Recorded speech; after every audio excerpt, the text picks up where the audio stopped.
Eu tenho 26 anos, eu sou da Igreja do Nazareno em Parque Anchieta, sou ovelha do Pastor Mauro. Não sei se alguém aqui conhece, muitos conhecem, né?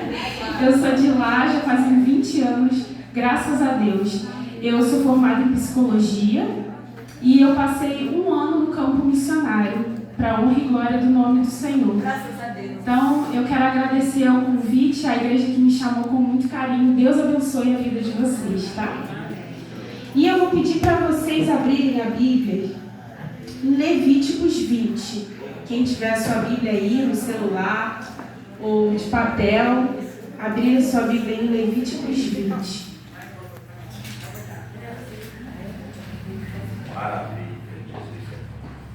Glória a Deus. Levíticos 27, versículo 7. Portanto, santifiquem-se e sejam santos, pois eu sou o Senhor, o Deus de vocês. Guardem os meus estatutos e tratem de cumpri-los. Eu sou o Senhor, que os santifico. Gente, antes de iniciar a palavra, eu vou orar, tá bom? Amém. Senhor Deus e Pai, eu oro para que o Senhor venha guiar essa palavra. Eu oro para que tenha mesmo a liderança do Teu Espírito sobre o meu coração e sobre os corações que vão receber e ouvir a Sua palavra, Jesus. Eu oro para que nós venhamos sair daqui de uma maneira diferente, mais ousados, se sentindo mais amados pelo Teu Espírito, e que o Senhor traga verdadeiramente o despertamento sobre o que é a santificação, Deus. E que a cada dia a gente busque mais esse processo no Senhor. Que a gente busque Te amar e Te conhecer dia após dia. Eu oro para que vidas saiam transformadas e querendo se relacionar mais contigo. Em nome de Jesus, amém. Amém. Amém, gente. Amém. Quando eu estava orando para trazer a palavra, eu perguntei ao Senhor que versículo que Ele queria falar com a igreja, porque eu sei que o tema é santificação, né?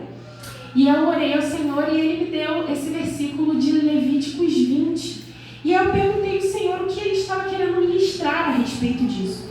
E o que o Senhor falou comigo foi que eu tive um sentimento muito grande de que vocês têm esse lugar de pertencimento no Senhor, de que vocês têm esse lugar de serem amados nele, que Ele tem esse desejo de ajuntar vocês debaixo das asas dele.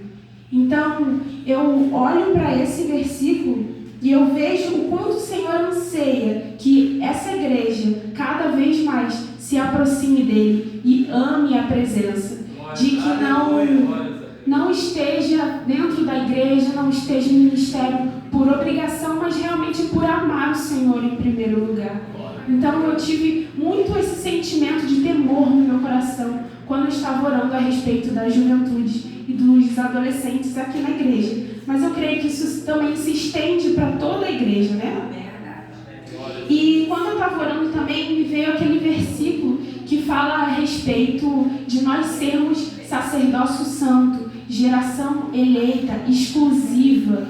Então, quando me veio esse versículo e eu perguntei ao Senhor o que Ele queria ministrar a respeito disso, Ele me falou a respeito de não só ter esse lugar no Senhor, de engrandecer o nome dEle por ser uma geração eleita nele, mas também do lugar de responsabilidade, do lugar de eu preciso priorizar o secreto. Eu preciso priorizar vida com Deus. Eu preciso priorizar a palavra e não as coisas do mundo. Então eu vejo que esse versículo de 1 Pedro, ele é um chamado exclusivo do Senhor, como se ele estivesse dizendo: se santifiquem, busquem o meu nome e vocês vão ter relacionamento comigo. Porque muito mais do que a gente deseja se relacionar com Deus, Ele primeiramente já desejou se relacionar conosco, porque Ele é o nosso Criador. Então, antes da gente pensar em amá-lo, Ele já nos amou muito mais do que a gente imagina ou consegue imaginar. E o interessante do livro de Levíticos é que a gente vê que ele foi escrito porque os israelitas, eles estavam com 400 anos de escravidão no Egito. Então, lá o sentido de Deus, a imagem de Deus foi deturpada por povos pagãos, povos que não adoravam, que não conheciam o nosso único Deus. Então o povo de Israel que estava cativo no Egito, eles tinham a imagem completamente bagunçada do Senhor. Então Deus ele traz essas leis em Levíticos, não é à toa, ele traz para que o povo tivesse senso de purificação, para que eles se abstessem da cultura do Egito, para que eles não fossem iguais aos povos que estavam sacrificando bezerros para outros deuses, para que eles não se contaminassem com esse tipo de culto. Então, o que eu vejo quando Deus fala aqui, santifique-se e sejam santos, pois eu sou o Senhor, o Deus de vocês, o que ele está dizendo? Eu sou digno de uma adoração pura.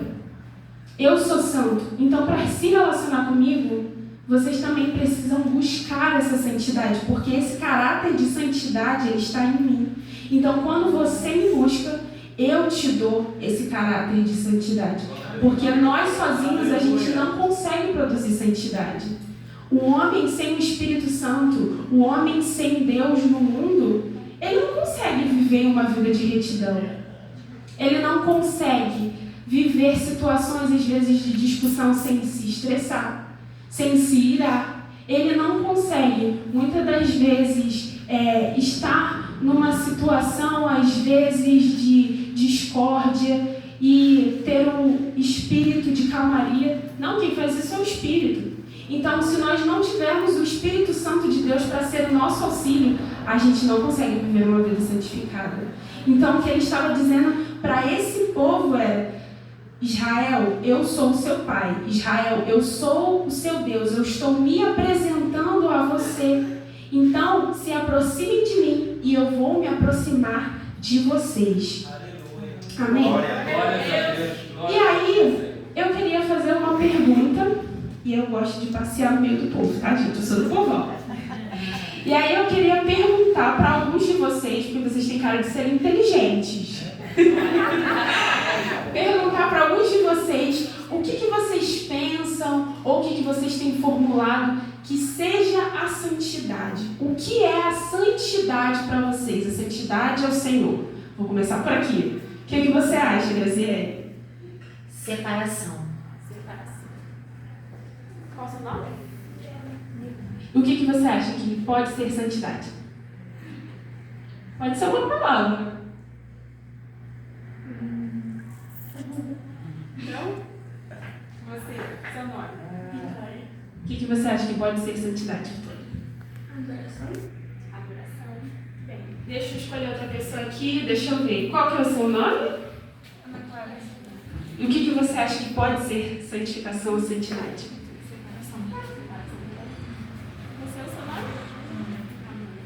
Acho que pode ser santidade e santificação. É reconhecer a si mesmo, sobre os nossos pecados e a gente poder renunciar ao nosso eu, né? Acho que é a separação. Amém. Um pouquinho mais para trás, hein? Qual que é o nome? Patrícia. Patrícia? E o que você pensa a respeito de santificação? Renúncia. Gostei das respostas, hein? Respostas bíblicas. Respostas boas. Aleluia. Então, gente, o que vocês falaram, amém, complementa, tá super certo. É separação, é renúncia, é abrir mão de si, é buscar a Deus, está certíssimo. Mas eu não sei vocês, eu não sei como que é aqui na igreja, mas nos nossos dias de hoje, nós temos muitos estigmas do que é a santidade ao Senhor. Não sei se vocês já ouviram falar na internet, no meio de amigos que não são cristãos, no meio de amigos que são cristãos e às vezes têm uma ideia prematura do que é a santidade. Mas hoje em dia, tem muitas pessoas que falam que ser santo é você ser perfeito. Tem muita gente que lê a Bíblia e às vezes, por falta de estudo ou compreensão, acaba tendo esse entendimento, né? Ou as pessoas do mundo também escolhem não se filiar ao Evangelho porque acreditam que não são perfeitas o suficiente para se adequar às Escrituras, para se adequar às virtudes do Evangelho. Então, muitas das vezes, essas pessoas, elas deixam de se relacionar com Deus porque elas acreditam que não tem domínio próprio, que não tem humildade, que não tem amor, que não consegue ter uma vida de pureza, e por isso elas escolhem não se relacionar com Deus ou até mesmo com a igreja. Mas a gente vê mediante a palavra que na realidade isso é um estigma. O que é um estigma, Camila? É uma mentira. Um estigma é quando você acredita em algo que na realidade é uma idealização. Na realidade aquilo ali não é real. Então hoje em dia nós temos esse tipo de estigma das pessoas acreditarem que para você ser santo, você precisa ser perfeito. E qual que é o problema disso? Quando eu acredito que ser santo é ser perfeito, dificilmente eu vou conseguir me relacionar com Deus. Por quê? A ideia que eu vou ter é, poxa, eu não sou santo, eu não sou perfeito, então eu não posso me relacionar com Deus. O que isso vai gerar? Separação. Separação de Deus. Então, dentro do Evangelho, a gente não pode ter esse entendimento de que santidade é perfeição. Na realidade, a santidade ela é uma separação das coisas desse mundo. Ela é a renúncia, como a irmã falou. Você escolhe abrir mão.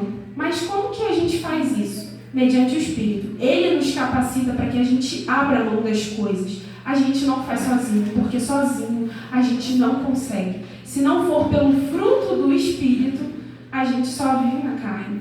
Então, Ele é quem nos auxilia nesse processo de integridade. A integridade, ela é diferente da perfeição.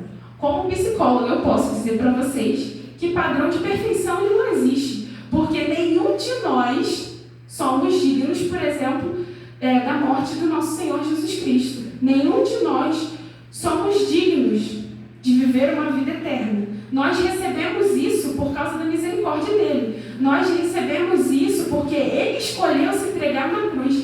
Ele escolheu nos amar primeiro. Não fosse isso, a gente não teria essa dignidade. A gente não conseguiria nos salvar a si mesmo. A gente não tem esse poder.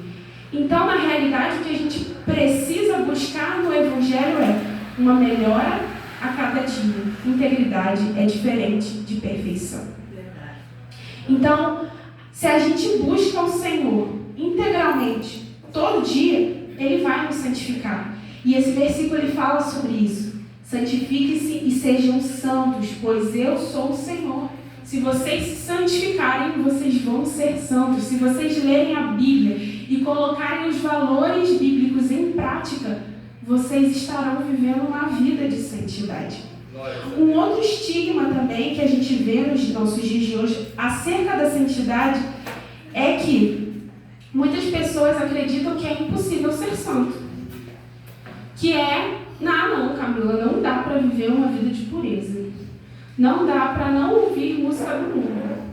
Não tem como vestir roupas que não agradam a Deus. Não tem condições de viver isso. Eu já escutei muitas pessoas que não são cristãs falando isso. Não, eu não tenho condições de viver isso. Não, é impossível. Eu sou da bagunça. Eu sou da madrugada. Não sei se vocês já ouviram isso, né?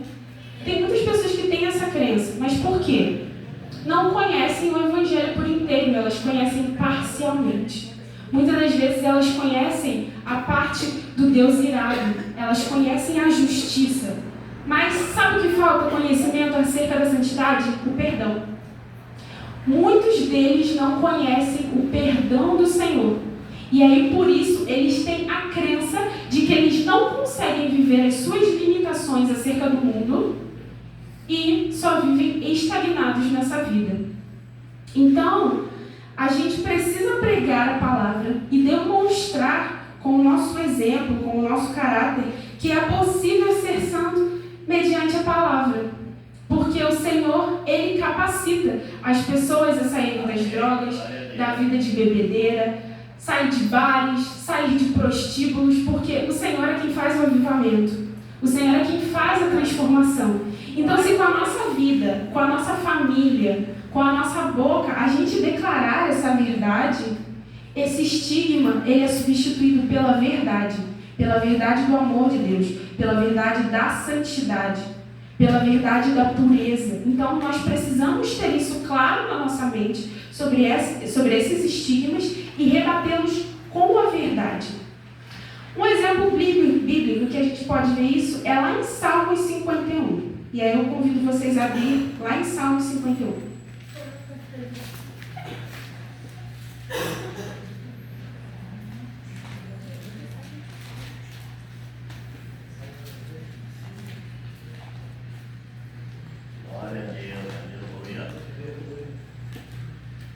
Salmo 51, 10.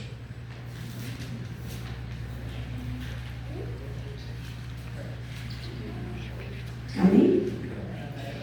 Cria em mim, ó Deus, um coração puro e renova dentro de mim um espírito inabalável. Aqui a gente vê as palavras do salmista Davi. Quem está falando aqui é Davi. E aí, a gente vê bem claro que ele fala: cria em mim, Senhor, um coração puro e renova dentro de mim um espírito inabalável. Então, o que ele está pedindo para o Senhor aqui? Um coração santo. Porque pureza tem relação com santidade.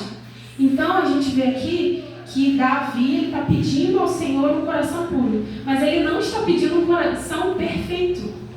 Se a gente for ver na tradução hebraica, o sentido de coração puro é um coração que luta pela consistência. É um coração que ele luta pela constância. Que ele luta para estar no lugar com o Senhor. Lembra quando Jesus fala lá em Mateus: quando você entrar no seu quarto, fecha a porta, ora, e lá Deus vai te responder no secreto.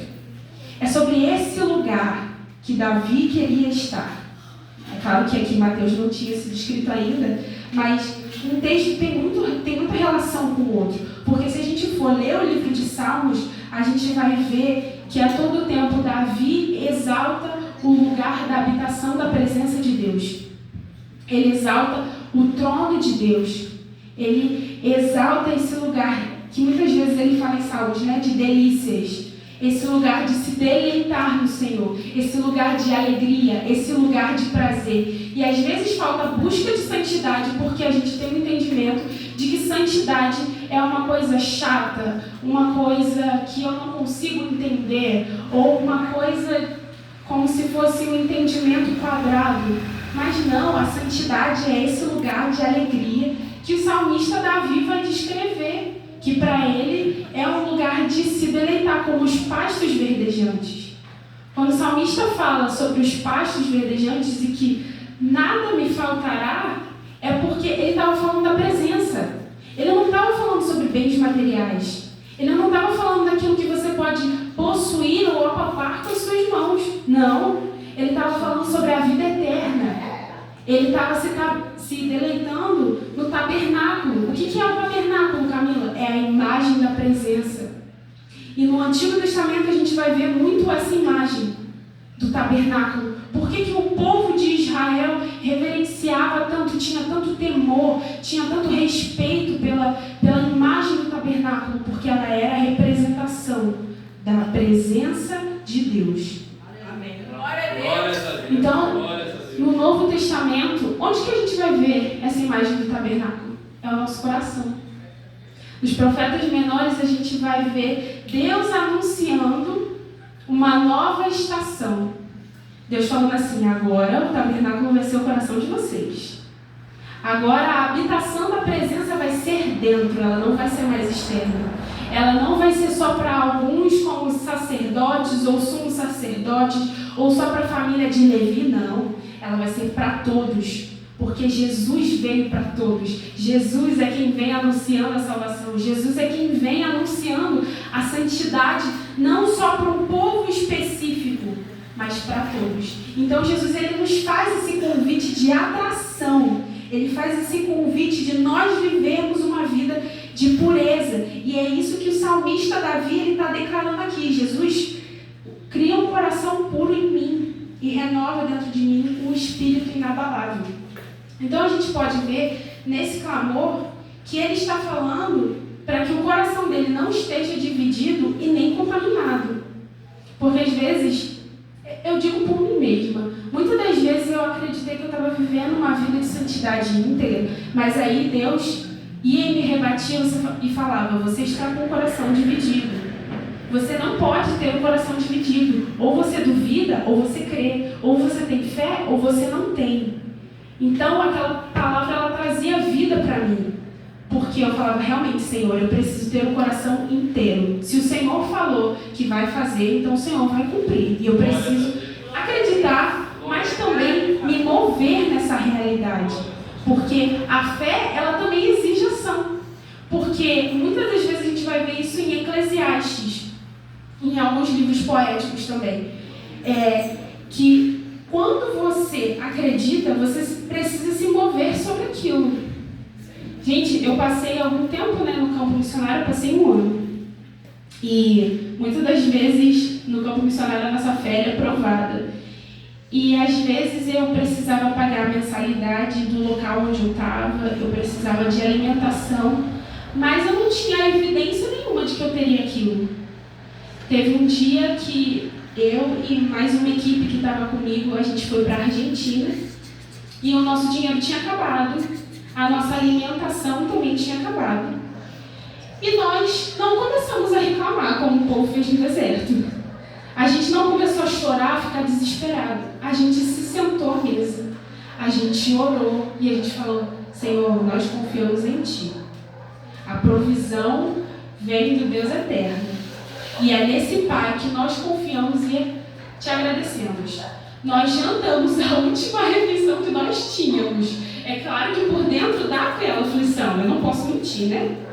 Mas a gente orou e creu. Gente, no dia seguinte, chegou um carro de uma igreja que a gente estava servindo nos cultos e eles trouxeram iogurte, kiwi, arroz, feijão, carne, tudo e muito mais do que a gente precisava. Então, Deus é suficiente. A gente precisa se mover por aquilo que a gente já tem dele. E o que a gente tem dele? A palavra. A palavra, ela já é a verdade revelada. A gente não precisa ficar procurando por outras verdades. A verdade está aqui. A gente só precisa se mover sobre ela. Então, a gente não pode ter um coração dividido. A gente precisa crer. E a gente precisa confiar e não se contaminar com o banquete de outros reis, com o banquete de outros reinos, com outros altares, com outras culturas, porque Deus ele é suficiente. E tudo que a gente precisa está nele. Às vezes a gente nem imagina ou nem acredita, mas tudo, literalmente tudo que a gente precisa está nele. Não à toa as palavras do apóstolo Paulo, já mais para o final da sua vida, ele disse: tudo posso naquele que me fortalece. E ali ele não estava falando de ter muitos bens, de ter um carro. Não, se a gente for ler os versículos anteriores, ele vai falar: eu sei passar por perseguição, eu sei passar por fome, eu sei passar por tristeza, por açoites, tudo de ruim, gente. Mas ainda assim ele falou: posso todas as coisas naquele que me fortalece.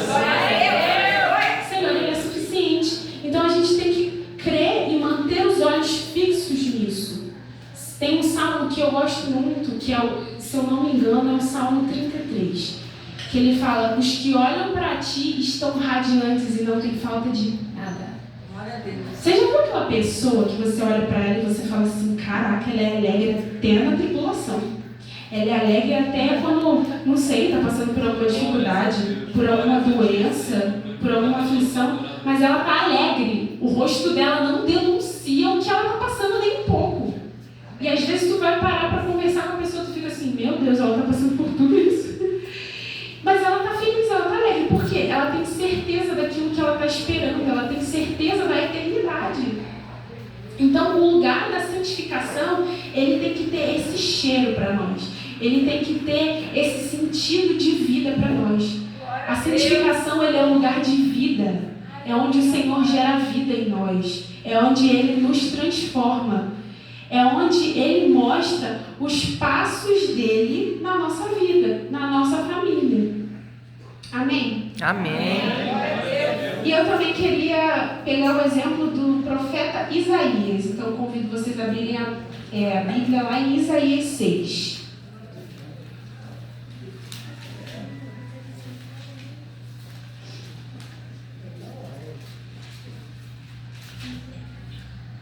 Isaías 6, versículo 1.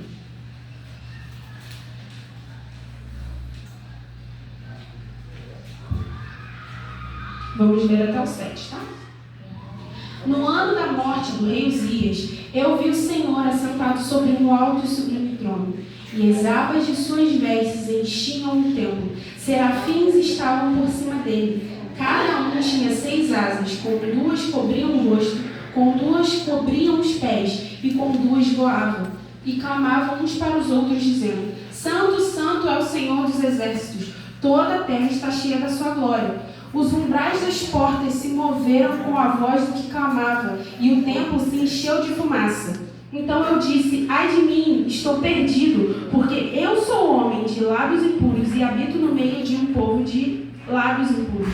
E os meus olhos viram o Rei, o Senhor dos exércitos. Então um dos serafins voou para mim, trazendo na mão uma brasa viva, que havia tirado do altar com uma pinça. Com a brasa tocou a minha boca e disse: eis que esta brasa tocou os seus lábios, a sua iniquidade foi tirada e o seu pecado perdoado. Então, aqui a gente vê que o profeta Isaías, ele já tinha iniciado o seu ministério profético. Se a gente for pegar no capítulo 1 até o 6, a gente vê que ele já está profetizando para alguns povos, né? Mas o Senhor chama ele para o processo de santificação. O que o profeta Isaías viveu aqui no capítulo 6 foi o processo de santificação. E o interessante desse texto é que ele fala lá no início, no ano da morte do rei Uzias. O que a gente pode ver aqui? Que Uzias era o rei. E se a gente for pegar a tradução de Uzias, ele pode ser traduzido para orgulho. Então, o que fica interessante se a gente pensar no sentido hebraico do texto? No ano da morte do meu orgulho, eu vi o Senhor. Então, quando o nosso orgulho morre, a gente vê o Senhor. Glória a Deus. Houveram muitas vezes em que eu estava em comunidade, eu estava em comunhão, e eu achava que eu estava perfeita, lendo engano, né? Que já era suficiente aquilo que eu conhecia de Deus. Mas Deus me mostrou que não. Mas Ele não me mostrou com uma voz berrante lá do céu, com raios e trovões. Não, gente, Ele me mostrou através da igreja, através da vida dos meus irmãos. Porque muita gente chegava e falava assim para mim: Camila, em nome de Jesus, fica quieta, porque você murmura muito. Aí eu falei assim: Senhor, misericórdia, eu reclamo muito, eu não sabia. E aí, através disso, os meus olhos se abriram. E aí eu pude contemplar o Senhor nessa área da minha vida. E eu falei: Senhor, destrói meu orgulho. Porque eu não quero ser como o povo no deserto que reclama o tempo todo. Mas eu quero ser uma pessoa que agradece. Mas isso foi um processo de tempo. Não foi do dia para a noite. Foi um processo de fazer o reconhecimento de: peraí, eu estou errando nisso aqui, eu preciso melhorar. Então, todas as vezes que vinham as reclamações pelas situações na minha cabeça, Deus falava: substitui pelo agradecimento, substitui pelas ações de graças. E ali, no lugar da reclamação, eu comecei a agradecer. E eu comecei a ver o mover do Senhor através do agradecimento. E foi através daquilo ali que eu comecei a ver o poder da gratidão. O que antes eu não tinha entendimento, o que antes eu não tinha visão. Por quê? O orgulho estava ocupando esse lugar. Então, às vezes, a gente está dentro da igreja e acha que está bom, que está perfeito. Não, a gente sempre tem alguma coisa para melhorar. A gente sempre tem algo mais fundo para conhecer o Senhor. E isso você pode conhecer através da vida do seu irmão. Porque o seu irmão, a pessoa que está do seu lado, ela também pode te santificar. Eu tenho o costume de falar que o convívio entre pessoas, ele precisa ser um lugar santo. A nossa mesa, onde a gente senta e conversa com as pessoas, ele precisa ser um lugar santo. Não à toa a palavra diz: as más conversações corrompem os bons costumes. Mas se eu tenho boas conversações, então eu vou ter bons costumes. Por isso a importância de ter bons amigos. Por isso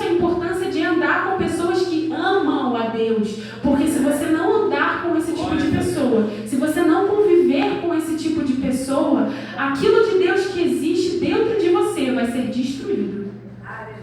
Vai te ser roubado. E na fase da minha adolescência, eu ainda não caminhava muito certo com Deus, eu já estava na igreja, né? Eu nasci dentro da igreja. Mas eu ainda não conhecia direito a palavra, eu ainda não caminhava muito certo com o Senhor, ainda tinha bastante coisa para conhecer dele. Mas no que eu já conhecia e no que eu já caminhava com o Senhor, muitas pessoas, muitos adolescentes da minha idade, né, na época, me zombavam, porque eu orava, porque eu escolhia viver uma vida de santidade, porque eu escolhia me separar, eu escolhia jejuar, e eles não. Eles queriam viver na hipocrisia, dentro da igreja, mas o pé no mundo. E aí eu olhava para isso, e por falta de referência, eu comecei a acreditar que eu estava vivendo algo errado, de que eu estava fazendo errado. Falei assim, não, se eles que são da minha idade e estão falando que eu estou exagerando demais na santidade, que eu estou sendo talvez religioso demais, então eu preciso abrir mão de algumas coisas. E gente, foi a pior coisa que eu já fiz na minha vida, porque a partir disso eu comecei a ouvir música do mundo, comecei a andar com pessoas que não tinham nada a ver com o Senhor, e aquilo ali me bagunçou. Mas não é nada que o Senhor não possa fazer, né? E depois de certo tempo o Senhor me chamou de volta, e eu caminhava dentro da igreja mesmo assim. E o Senhor me chamou de volta e falou assim, não, vamos consertar isso aqui. E ele começou a me mostrar a realidade da palavra, eu comecei a ler mais a Bíblia. E aí eu comecei a ver comportamentos que não condiziam com a palavra. E eu falei, dessas amizades eu vou ter que abrir mão. Tá dentro da igreja, mas eu vou ter que abrir mão, porque tá me fazendo mal. E aí foi aí que eu aprendi que mesmo dentro da igreja existem falsos profetas. Existem hipócritas. E o nosso coração, ele precisa estar guardado no Senhor. Porque se a gente for olhar para o erro das pessoas, a gente não permanece em igreja nenhuma. Nenhuma, porque é perfeito só o nosso Deus. As pessoas, elas vão errar conosco, assim como nós erramos com as pessoas. A gente precisa ter um coração perdoador, porque o próprio Senhor nos ensinou isso. Perdoar 70 vezes 7. Então eu perdoei essas pessoas, mas segui em frente. Falei assim, não, o alvo é Cristo. Eu preciso olhar para Ele e abrir mão dessas amizades. Ah, Camila, foi fácil? Não, não foi. Porque eram pessoas que eu tinha vínculo, que eu tinha amizade, que eu frequentava a casa, que eu contava da minha vida. Essas pessoas contavam a vida delas para mim. Então, abrir mão daquilo ali me fez chorar, me fez sofrer. Mas foi necessário. Por isso que a palavra de Deus, ela fala sobre a respeito da renúncia e do sacrifício. Vai doer. Vai te custar muito, sim, a santidade. Eu não vou mentir, não. Vai custar as suas amizades. Vai custar o seu tempo. Às vezes vai custar a sua disciplina. Às vezes vai custar que você levante mais cedo de manhã para ler a Bíblia e orar. Às vezes vai custar a sua tarde de filme. Vai custar a sua série. Vai custar aquilo que você gosta de fazer para que você tenha tempo de prioridade com o Senhor. É ruim, é pecado ver uma série, ver um filme, passar tempo com a família? Não, mas isso está substituindo o lugar de Deus? O problema é quando ele começa a substituir o lugar de Deus. Aí ele já está beirando a idolatria, porque tudo que toma o lugar do Senhor, por mais legítimo que seja, já se torna idolatria. Pode ser uma música, pode ser um filme, está tomando o lugar do Senhor, tirou os seus olhos dele, já se tornou idolatria. Às vezes até amizade, irmãos. Já atendi muitas pessoas com dependência emocional em outras pessoas. É doentio. Às vezes, dependência emocional de pais para filhos, ou de filhos para pais, ou de amigo para amiga, ou de irmãos, enfim, diversos relacionamentos. E ali a pessoa precisou passar por um tratamento, porque a dependência emocional, ela não é saudável.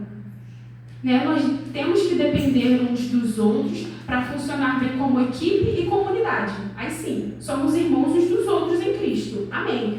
Mas não pode ser uma coisa doentia, não pode ser uma coisa excessiva. Né? Nós temos que ter os padrões dos limites. Então, Deus me ensinou a abrir mão dessas amizades, porque elas estavam me afastando do Senhor. Mas aquilo me aproximou dele. Quando eu abri mão daquilo, ele me deu mais da presença dele e mais ainda, me deu amigos fiéis a Deus. E ali aquelas amizades, elas começaram a me aproximar de Deus. E ali eu comecei a ter mais gás, mais fôlego. Eu fui para o campo missionário, vivi coisas maravilhosas e extraordinárias. Eu tenho desejo de retornar, inclusive, se Deus quiser, em breve. E eu tive amigos. Eu fundamentei relacionamentos que me santificavam. Então, os nossos relacionamentos dentro da igreja, eles podem nos santificar, sim. Quando o irmão te puxa a orelha, quando ele te chama a atenção, quando ele te exorta, olha, isso aqui que você está fazendo, você podia ser melhor. Olha, isso aqui que você está fazendo, tá legal, mas vamos fazer de uma outra forma. Não é porque ele está tentando te diminuir ou te rebaixar, mas talvez ele esteja te exortando, e exortação é bíblica. O apóstolo Paulo vai falar sobre isso diversas vezes, sobre a exortação dentro da igreja. E às vezes de pequenos para maiores e de maiores para pequenos, né? Porque, como a palavra diz, a gente precisa se submeter uns aos outros, porque a autoridade maior, o cabeça, é Cristo. Então, o que ele ministra ao nosso coração é santo e precioso para a gente passar adiante. Amém? Então, a gente vê aqui que Isaías, ele foi chamado à santificação, porque ele fala aqui, eu sou um homem de lábios impuros e habito no meio de um povo de lábios impuros. Então, a gente vê aqui que Isaías aponta que ele era um homem impuro, pela boca dele não estar puro. E qual que é o problema disso? O ministério dele era profético. O profeta, ele trabalha com o quê? Com os ouvidos, para ouvir a voz de Deus, e com a boca, para transmitir a mensagem ao povo. Então, para pensar. Se ele trabalha com a boca, ele estava com os lábios impuros. Então, ele não podia profetizar daquela maneira. O que ele ganhou ali? Consciência do seu pecado. Isaías ganhou consciência de que o lábio dele estava impuro e que ele precisava do Senhor naquela área dele. E ali, Deus não se escandalizou com o pecado dele, porque o nosso pecado para Deus, ele não é nada. Porque o Senhor é muito maior, muito mais grande do que isso.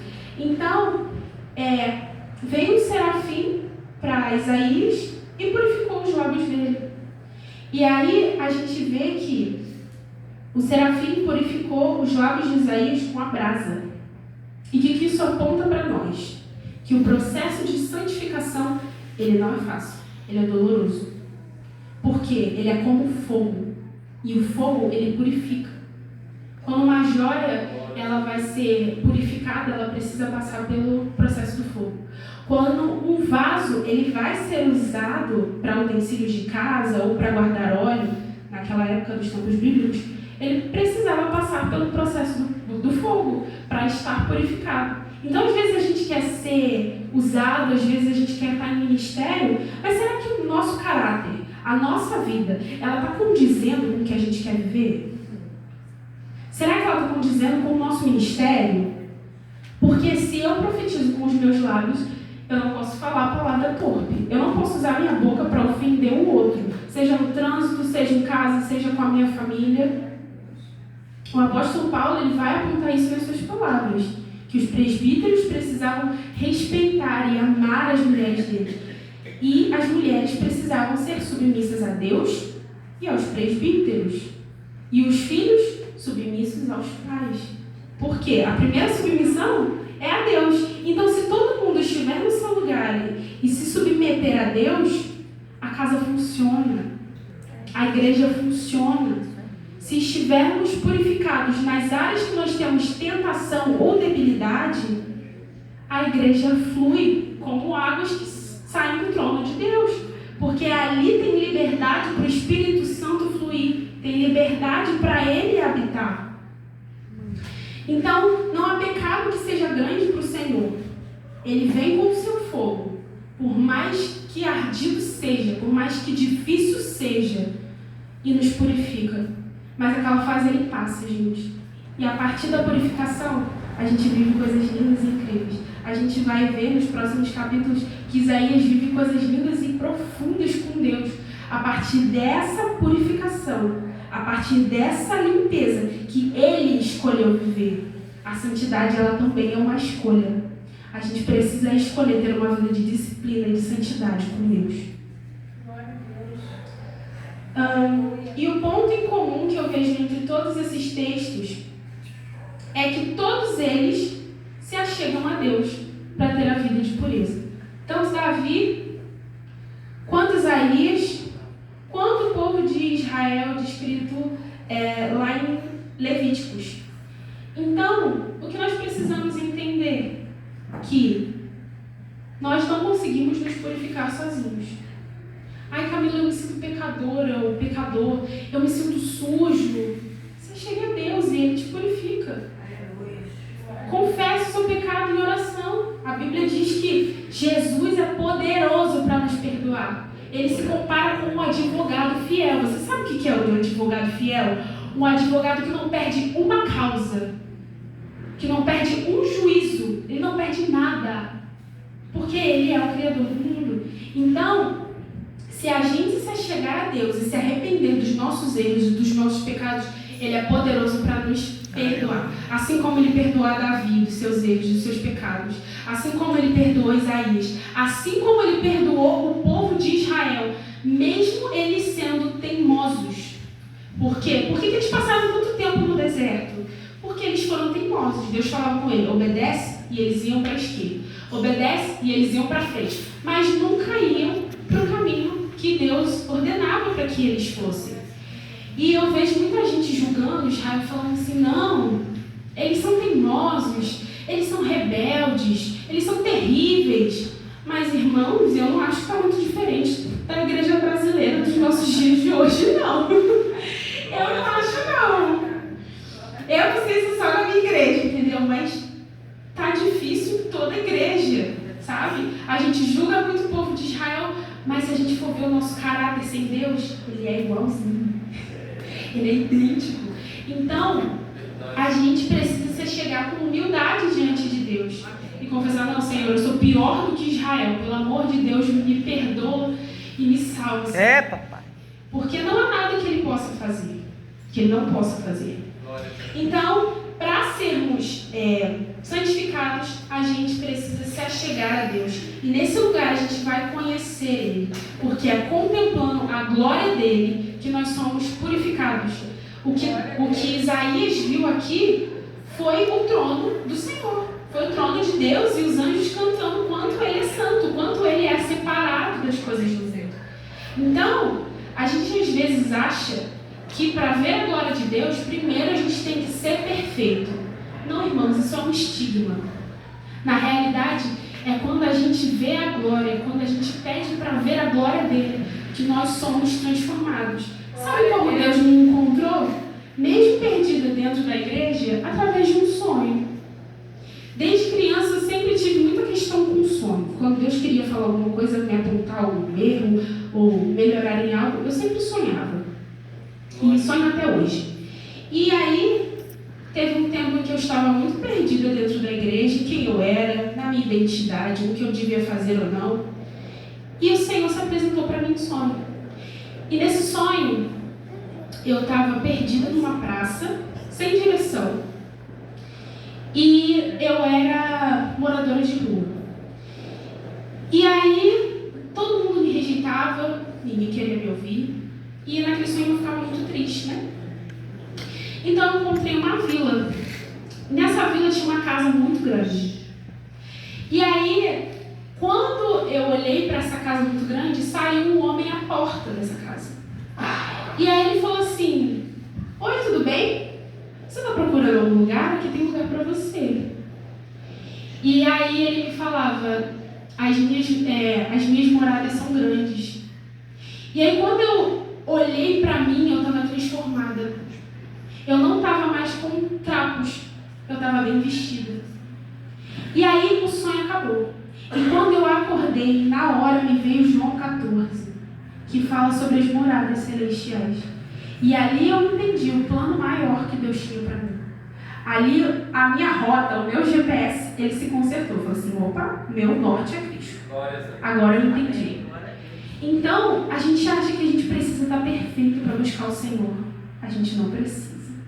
Ele é perfeito o suficiente. Ele não se abala com o nosso pecado. Porque se ele se abalasse, irmãos, ele não tinha nem descido da sua glória, ele não tinha nem descido do céu. Cristo não teria vindo. Porque senão, ele não teria andado no meio de pecadores. Ele não teria andado no meio de pessoas que eram doentes. Não faz nem sentido esse tipo de pregação.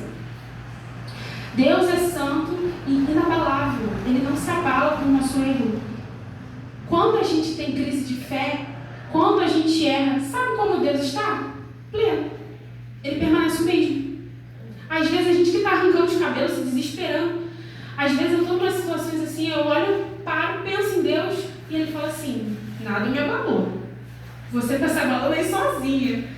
Então, às vezes é questão da gente parar e contemplar a glória. Porque foi o que Isaías fez, ele contemplou a glória. Ele pediu, Senhor, me mostra a sua glória.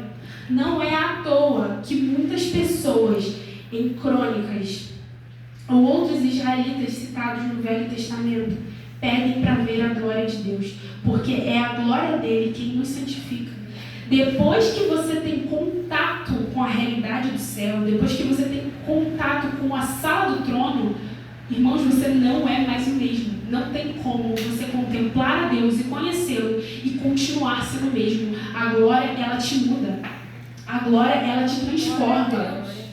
Então, peça mesmo, seja ousado e peça, Senhor, eu quero ver a sua glória e me transforma nas áreas que eu ainda preciso ser moldado, nas áreas que eu ainda preciso ser purificado. Me mostra o seu trono, os seus anjos.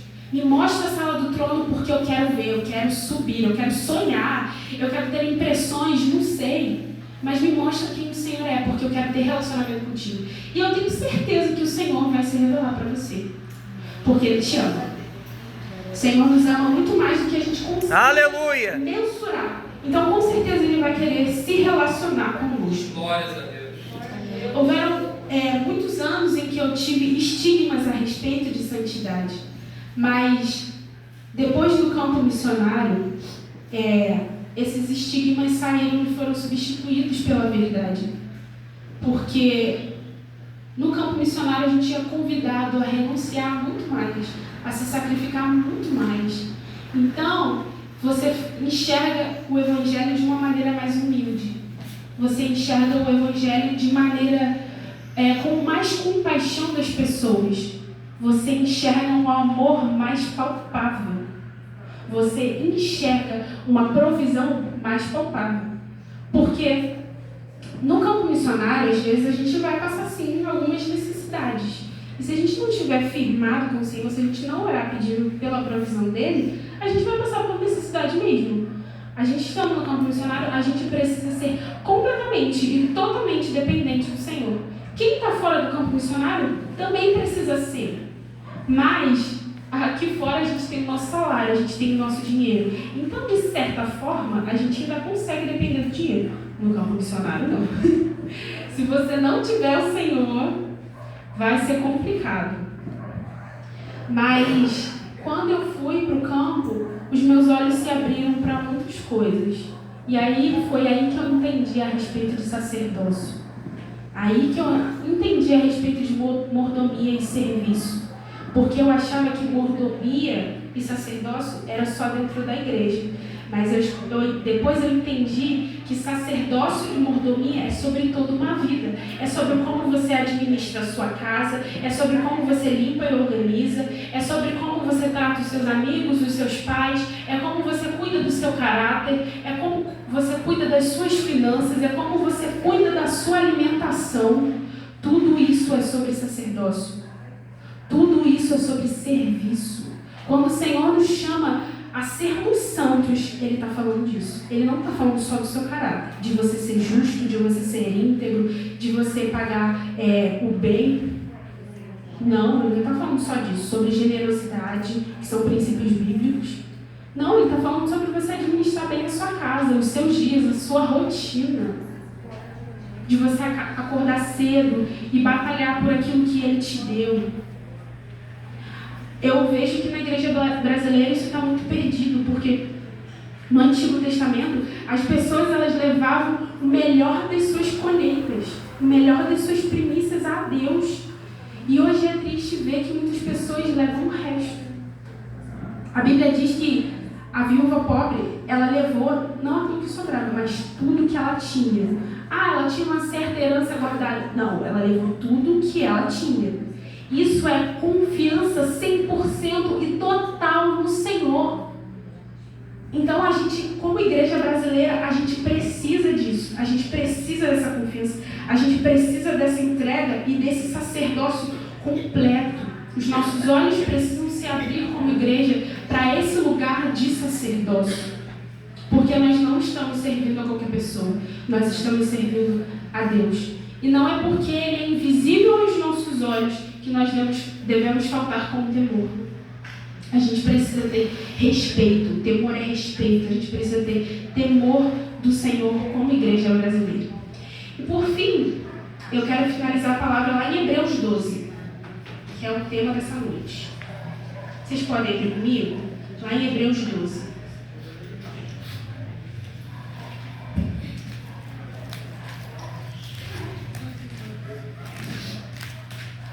Hebreus 12, versículo 14.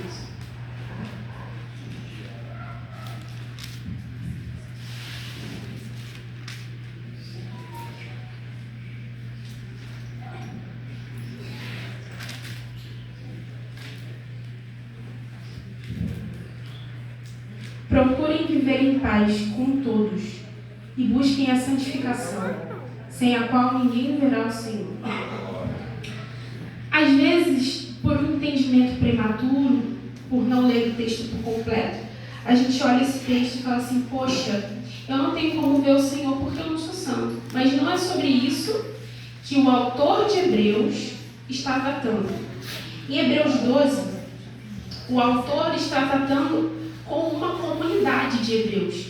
Eles estavam querendo fugir do Evangelho por causa da tremenda perseguição. Era uma perseguição muito afiada, muito apertada. Eles estavam matando mesmo os cristãos. Então, eles estavam querendo fugir da santificação. Eles estavam querendo fugir do Evangelho, porque isso estava causando morte. E o que o autor de Hebreus está falando aqui? Busquem a santificação, sem a qual ninguém verá o Senhor. O que ele está falando? Se vocês querem morar com Cristo na eternidade, vocês precisam buscar, vocês precisam ler a Bíblia, vocês precisam orar e permanecer na doutrina do Evangelho que foi ensinada a vocês. É isso que ele está falando aqui, porque ele está falando para um contexto de comunidade, ou seja, de muitas pessoas. E aí tem gente que lê esse texto e acredita que sem ser perfeito eu não posso ver o Senhor. Não é sobre isso. É sobre, na realidade, buscar o Senhor e permanecer nos valores que Ele já te deu. É como se Ele estivesse falando assim, continua a caminhada, mesmo que tenha renúncia. Continua a caminhada, ainda que tenha sacrifício. Continua a caminhada, ainda que tenha perseguição. Continua a caminhada, ainda que muitas pessoas debochem do cristianismo. Ainda que muitas pessoas zombem do Evangelho. Continua, olha para o Senhor. Sabe por quê? Isso é pequeno mediante a eternidade. Nessa terra nós vamos viver 20, 50, 60, 80 anos. Mas com o Senhor nós vamos passar a eternidade. E é por isso que o processo de santificação ele é válido. E é por isso que Paulo abriu mão da sua vida. Por isso que ele escolheu morrer pelo Evangelho. Porque ele sabia que aquilo ali que ele estava vivendo era só 1%. Era só um processo, era só uma parte. Mas o que ele ia viver com o Senhor era muito maior, era muito mais poderoso e muito mais alto. Por isso ele escolheu viver a vida de santificação. Por isso ele escolheu a graça. Então, a gente precisa olhar para esse texto de Hebreus 12 e valorizarmos como um processo de santificação. E o processo de santificação ele é contínuo, irmãos. Às vezes a gente acha, agora Deus, já passei por muita prova, amém, chega. Não, quem dera. Meu sonho. Mas não, o processo de santificação, ele é até o dia para que o Senhor nos chamar. Aleluia. É até a nossa morte. Glórias a Deus. O processo de santificação é todo dia. Todo dia. Camila, como que eu encontro esse lugar de santificação? Conhecendo a Deus. Você quer ser santo? faz devocional. Devocional é você ler a palavra, tirar o entendimento daquilo e trazer para a prática do seu dia a dia. O versículo diz, guarda o teu coração. Como que eu posso guardar o meu coração no dia de hoje? Como que eu posso guardar o meu coração mediante as coisas que eu tenho dificuldade? Isso é santificação. Só que às vezes a gente fica no estigma de eu preciso ser perfeito. Nós não precisamos ser perfeitos. E o Senhor não cobra a perfeição de nós. Ele cobra integridade. Ele cobra consistência. Continua caminhando. Não abandona o Evangelho. Não abandona a doutrina que foi te ensinada. Era sobre isso que ele estava falando. Se eu não buscar esse processo de santificação, é óbvio, eu não vou ver o Senhor. Porque eu não vou passar a eternidade com Ele. Porque só vai ver o Senhor quem foi salvo, quem levantou a mão, escolheu a Cristo e escolheu dizer não para as coisas do mundo todos os dias. E escolheu renunciar a si mesmo todos os dias. Então eu quero deixar essa palavra para a juventude, para a igreja. E ainda que zombem do Evangelho que você siga, ainda que te zombem de quadrado, de redondo, que te zombem de que você é retrô ou cringe, não se deixe levar por essas coisas não, gente. O Senhor é maior. E existe uma recompensa muito maior nele do que vocês conseguem imaginar. Hoje eu tenho 26 anos, mas eu comecei a minha caminhada de verdade aos meus 12 anos. Aos meus 12 anos eu escolhi começar a minha caminhada. E continuamente ela é uma caminhada de renúncia. Quando eu escolhi sair de casa para ir para o campo missionário foi uma renúncia, porque deixar a família, gente, não é fácil não, eu chorei muito mesmo. Mas Cristo vale mais. A gente precisa escolher a boa parte. E escolher a Cristo e não as pessoas ou a rodinha de amigos que a gente acha muito legal, cara, vale a pena escolher Jesus. Vale a pena deixar as pessoas acreditarem no que elas quiserem acreditar, ainda que você pregue e fale do Evangelho. Mas vale a pena deixar isso e seguir a Cristo, porque eu tenho certeza que Ele tem um galardão muito maior para vocês.